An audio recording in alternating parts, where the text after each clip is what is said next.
What was going to make this work economically in the market was showing up with a data play and saying, hey, we can address maintenance, operational readiness, improve margins, improve reliability, and at the same time, improve cybersecurity. You almost get it for free. Yep. Like, this is a 2-for-1.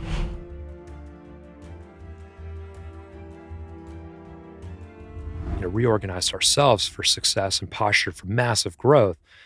We've appreciated that the corporate structures that exist in a lot of these big companies that build the vehicles that comprise the fleets in commercial and military, verticals, they still think about data living under a CIO or a chief operating officer, Yep. and they think about security living under a CISO. Yep.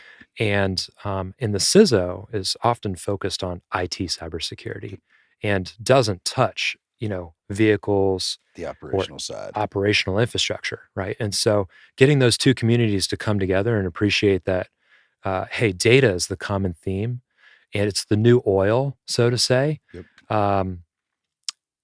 That's a really important piece to the puzzle that is associated with the observability theme that you have to solve if you want to fix any. And of it's these cyber almost problems. taking that observability thing, the theme, and making it relevant to the CISO, to the product owner, to the BU, so they don't hear it like, oh, hey, it's a data science project, Right. or hey, it's a tech project. It's like, Right. no, hey, it's a business outcome, an operational outcome. So there's a little bit of framing in that, which is going to lead me to sort of the next question is, as we talk about, the evolution of sort of your company. So you got Shift 5 sort of growing and evolving.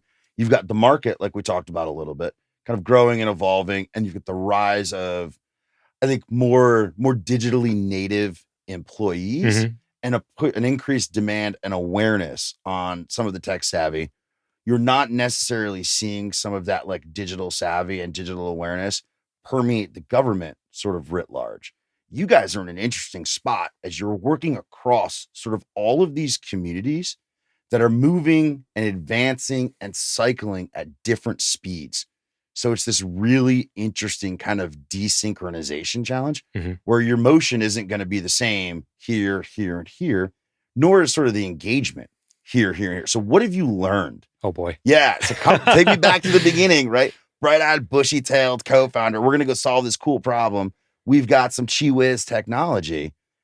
Walk me through sort of like the market and the human complexity and what you've learned about like tactics and procedures and all of that. So, first, humility, right? A very healthy dose of that.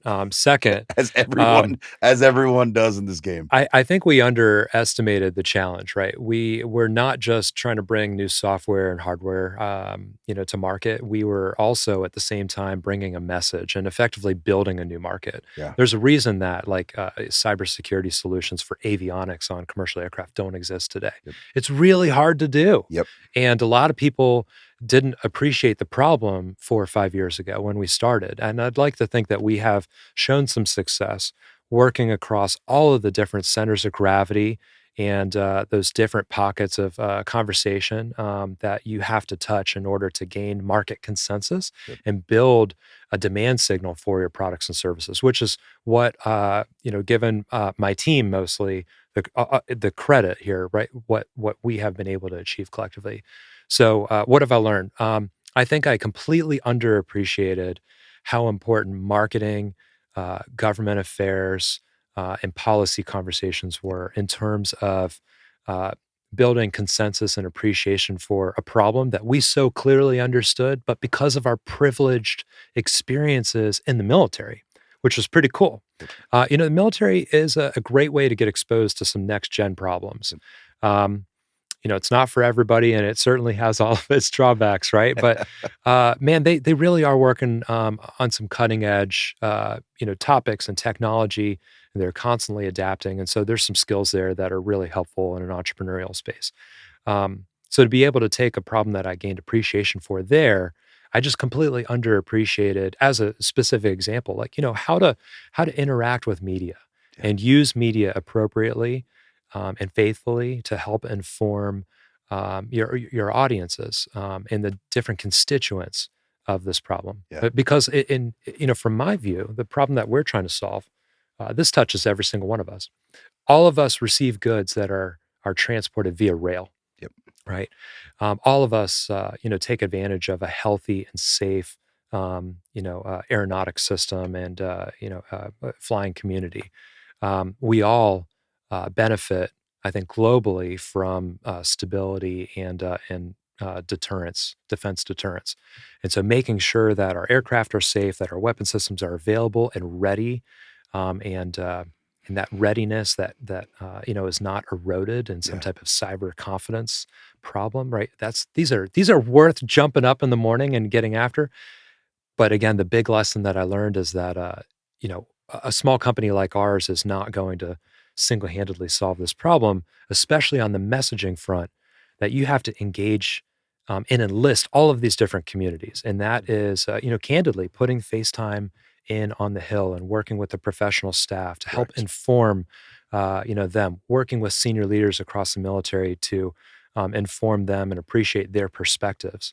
Um, I think there's also a point where, and I'll go back to as you were sort of describing, hey, have a really good, strong appreciation for the problem, for the significance, for the technical nature of it. mhm, I think if we take that hat off and flip it around, and whether it's Congress or it's an executive at a rail company or an aviation company or a car company,